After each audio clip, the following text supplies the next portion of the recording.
Assalamu alaikum warahmatullahi wabarakatuh. We were discussing the chapter Light, Shadows and Reflection, in which we have learned about some sources of light, like the natural sources of light, man-made sources of light, then some different types of objects, luminous objects, non-luminous objects, and different type of materials like transparent material, translucent materials, opaque material. We have also discussed that light travels in a straight line. Now, the next topic which we are going to cover is about shadow. Have you ever noticed that when you go outside at night, your shadow always follow you? A dark patch of yourself always follow you, isn't it? What is that dark patch called? Which is formed on the ground, which walk beside you, that is your shadow. So what is a shadow? If I ask you, what will you say? A shadow is a dark space formed behind an opaque object when the object blocks the light from any when the object blocks the light from any source of light. There are three conditions essential for the formation of shadows. First is a source of light. If there will be no source of light, no shadow will be formed. Next is an opaque object to stop the path of the light. If the object is transparent, no shadow will be formed. So, a opaque object is necessary to stop the path of the light.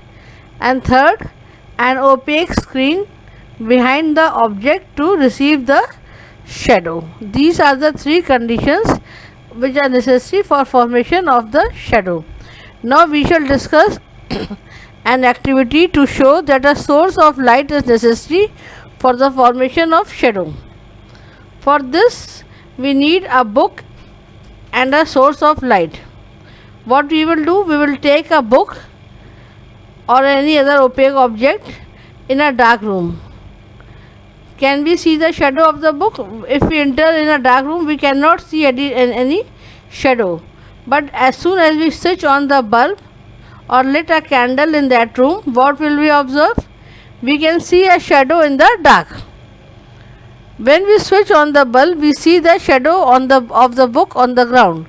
So, this concludes that a source of light is necessary for the formation of shadow. If the room is dark altogether, no shadows will be formed. The first condition of formation of shadow is that a source of light is necessary. Now we shall discuss another activity to show that for the formation of a shadow there must be a opaque screen to receive the shadow of an object. For this we needed a torch and a piece of cardboard. This activity can also carried at night with one of your friends. What you have to do is ask one of your friends to stand in the dark. And can you see your friend's shadow now? No. You cannot see your friend's shadow because there is no source of light. Now hold a torch and shine it on the face of your friend standing in the dark. You will notice that no shadow is formed in spite of the fact that there is a source of light as well as an opaque body. Actually, a shadow is formed, but we cannot see it because there is no screen to receive the shadow. Now what you will do, you will ask one of your other friend to hold the cardboard behind the head of your friend. You can see in this figure, see in this figure another friend is standing here holding a cardboard to record the shadow. Now you can see the shadow because it falls on a something solid. So an opaque substance on the which a shadow is formed is necessary and it is called a screen. From this we conclude that for the condition needed for the formation of a shadow is there must always be a opaque screen behind the object. The screen receives the shadow of an opaque object in the path of light. Now let us discuss the characteristics of shadow.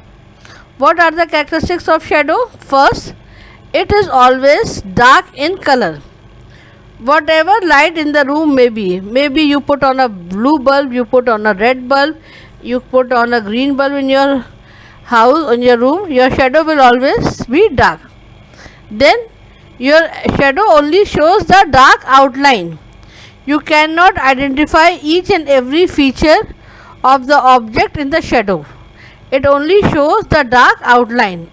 Third is, it is formed in the opposite side of the source of light. You may be noticed that wherever the source of light is, the shadow always found on its opposite side. Then fourth, the size of the shadow varies depending upon the distance between the object and the source of light. You can see in the morning time, when the sun is very far from us, the shadows are longer. At noon, when the sun is at the top of our head, we see small shadows. So when the distance between the object and the source of light is less, the shadows are small, and when the distance is more, the size of the shadow increases. That is why you can see your shortest shadow at 12 o'clock in the noon. Now fifth characteristic of shadow is, the size of the shadow varies with the position of the source of light. If you keep on changing the position of the source of light, your shadow will always keep changing, because the distance will vary, so the size of the shadow will always also vary. Now we shall perform some more activities to prove the characteristics of shadow. First activity is to prove that shadow is always dark outline of an object. For this you need is a torch, a green and a red cellophane paper, a multicolor cube and a yellow ball. What you have to do is take a torch and cover the front part of it with a piece of green colored cellophane paper, and the torch will now emit which color of light? Green color, because you have covered it with green cellophane paper. Now place a multicolored cube on the table and shine the torch on the multicolored cube. Like in this figure you can see the shadow is dark. You see this shadow is dark. Now cover the front part of the torch with red colored. Now you change the color, cellophane paper, use red cellophane paper to cover the torch, and again shine the torch on a yellow ball. Again you will see that the color of the shadow, see this color of the shadow is again black. Here also it is black, and here also it is black. So what do you observe? The color of shadow do not change with the change of the color of the source of light. So this we conclude that a shadow is always a dark outline of an object. Other than its shape, no details can be seen in the shadow, and the color of the shadow will always be dark.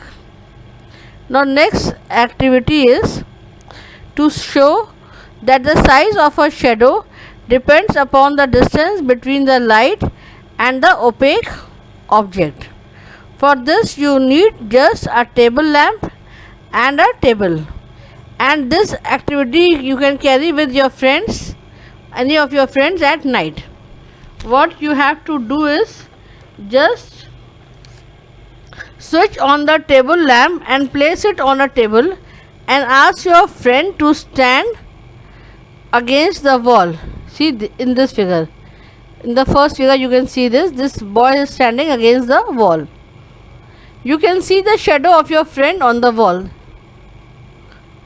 Now ask your friend to come closer to the table.